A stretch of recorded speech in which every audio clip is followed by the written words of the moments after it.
ทำทั้งที่ยังกลัวและทำมันเพียงลำพังนี่คือนิยามการเดินทางครั้งล่าสุดของเอลเซ่ บาเกอร์สาวน้อยนักเดินทางจากประเทศเนเธอร์แลนด์ดินแดนที่ขึ้นชื่อว่าเป็นเมืองหลวงแห่งจักรยานของโลกและด้วยสัญชาตญาณของความเป็นชาวดัตช์ที่ไหลเวียนอยู่ในสายเลือดทันทีที่เธอมาถึงกรุงเทพมหานครสิ่งแรกที่เธอมองหาไม่ใช่รถตุ๊กๆหรือรถไฟฟ้าแต่คือจักรยานสำหรับคนไทยการปั่นจักรยานในกรุงเทพอาจดูเป็นเรื่องที่ท้าทายและอันตรายแต่สำหรับเอลเซ่และนักท่องเที่ยวชาวดัตช์การได้อยู่บนอานจักรยานคือความรู้สึกที่เหมือนได้อยู่บ้านคือความอิสระที่คุ้นเคย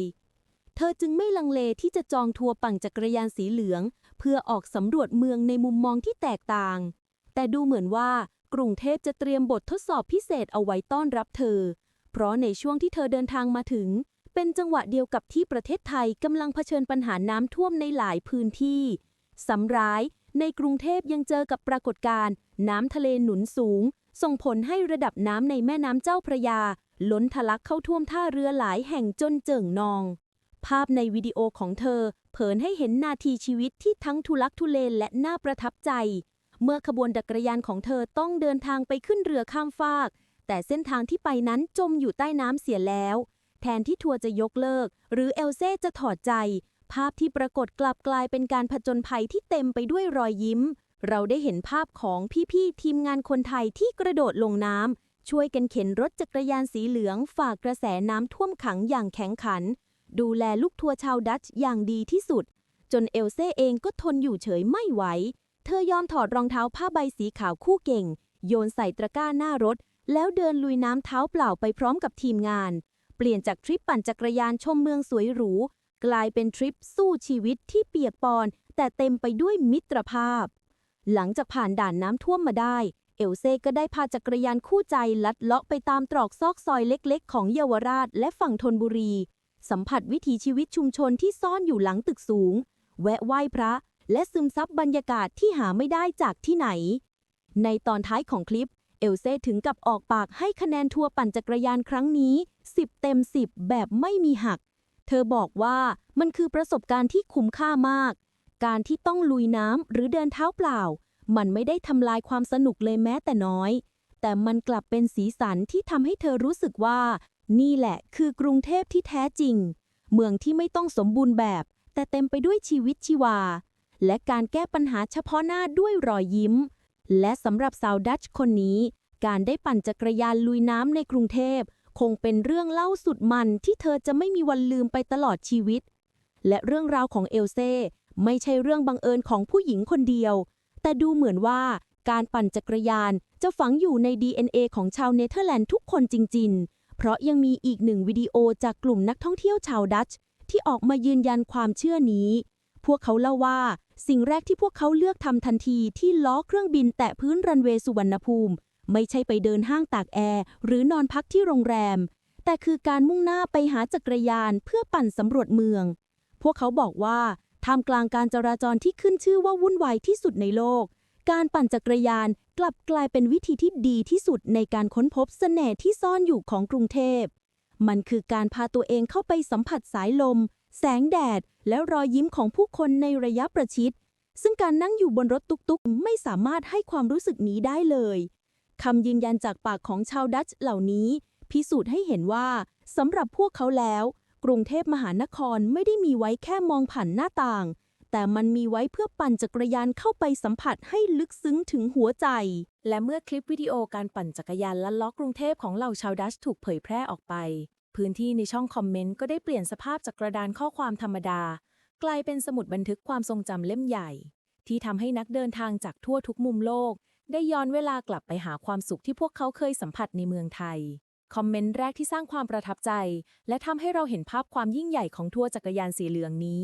มาจากนักท่องเที่ยวชาวดัตช์ท่านหนึ่งที่เข้ามาเขียนข้อความสั้นๆแต่ทรงพลังว่าย้อนกลับไปเมื่อ10 ปีก่อนครอบครัวของเราพร้อมกับลูกๆตัวน้อยเคยมาปั่นจักรยานเที่ยวกรุงเทพกับคุณโคแวนเคสเซลมันเป็นเรื่องที่น่ายินดีมากที่ได้เห็นว่าบริษัทของเขายังคงสานต่อเจตนารมณ์นี้อยู่เพราะในตอนนั้นมันคือประสบการณ์ที่ยอดเยี่ยมที่สุดคอมเมนต์นี้เปรียบเสมือนเครื่องยืนยันว่า การปั่นจักรยานในกรุงเทพไม่ใช่แค่กระแสฉาบฉวยแต่มันคือตำนานที่ส่งต่อความประทับใจจากรุ่นสู่รุ่นจากพ่อแม่สู่ลูกหลานและยังคงรักษามาตรฐานความสนุกไว้ได้อย่างไม่เสื่อมคลายนอกจากกลุ่มครอบครัวแล้วยังมีกลุ่มแฟนพันธ์แท้ที่เข้ามาการันตีความสนุกมีคอมเมนต์หนึ่งบอกว่าฉันทำกิจกรรมนี้มาแล้วถึง3ครั้งและเชื่อไหมว่ามันยังคงสนุกตื่นเต้นทุกครั้งที่ได้กลับมาเขาบอกว่ากรุงเทพเป็นเมืองที่ชิลมากในสายตาของเขาและทุกครั้งที่เขาต้องเดินทางไปประเทศอื่นๆในแถบตะวันออกไกลเขาจะพยายามจัดตารางให้กรุงเทพเป็นจุดแวะพักเสมอเพื่อที่จะได้กลับมาปั่นจักรยานและซึมซับบรรยากาศที่คุ้นเคยแต่ในขณะเดียวกันก็มีมุมมองที่น่าสนใจจากกลุ่มชาวต่างชาติที่อาศัยอยู่ในเมืองไทยมานานมีหนุ่มคนหนึ่งเข้ามาสารภาพความจริงที่น่าตกใจว่าผมอาศัยอยู่ในกรุงเทพมาตั้ง6 ปีแล้วแต่เชื่อไหมว่าผมไม่เคยไปลองปั่นจักรยานแบบนี้เลยสักครั้งคอมเมนต์นี้สะท้อนให้เห็นความจริงที่ว่าบางครั้งคนเราก็มักจะมองข้ามความสวยงามที่อยู่ใกล้ตัวจนกระทั่งได้มาเห็นภาพความประทับใจผ่านสายตาของนักท่องเที่ยวคนอื่นถึงได้รู้ตัวว่าตัวเองพลาดของดีไปเสียแล้วและประเด็นสำคัญที่ถูกพูดถึงอย่างหนาหูและเป็นสิ่งที่คนไทยควรภูมิใจมากที่สุดคือคำชื่นชมที่มีต่อไกด์นำเที่ยวชาวไทยมีนักท่องเที่ยวคนหนึ่งคอมเมนต์ว่าสิ่งที่ทำให้ทัวร์นี้น่าจดจำไม่ใช่แค่เส้นทางแต่คือเหล่าไกด์คนไทยที่มีพลังงานล้นเหลือพวกเขากระตือรือร้นและดูแลพวกเราดีมากภาพของไกด์ที่คอยส่งเสียงเชียร์คอยกั้นรถให้ในจังหวะข้ามถนนหรือแม้กระทั่งลงน้ำไปช่วยเข็นจักรยานอย่างที่เราเห็นในคลิปของเอลเซ่มันคือเครื่องพิสูจน์ว่าหัวใจบริการของคนไทยคือกุญแจสำคัญที่ทำให้นักท่องเที่ยวรู้สึกปลอดภัยแม้จะต้องปั่นจักรยานฝ่าดงรถในเมืองที่วุ่นวายที่สุดแห่งหนึ่งของโลกก็ตามนอกจากนี้ยังมีความคิดเห็นที่พูดถึงความคุ้มค่าของประสบการณ์หลายคนบอกว่าแม้อากาศเมืองไทยจะร้อนระอุแค่ไหนแต่การได้ปั่นจักรยานลัดเลาะเข้าไปในพื้นที่สีเขียวของฝั่งธนบุรีหรือการได้เห็นรอยเยิ้มของชาวบ้านในชุมชนตลาดน้อย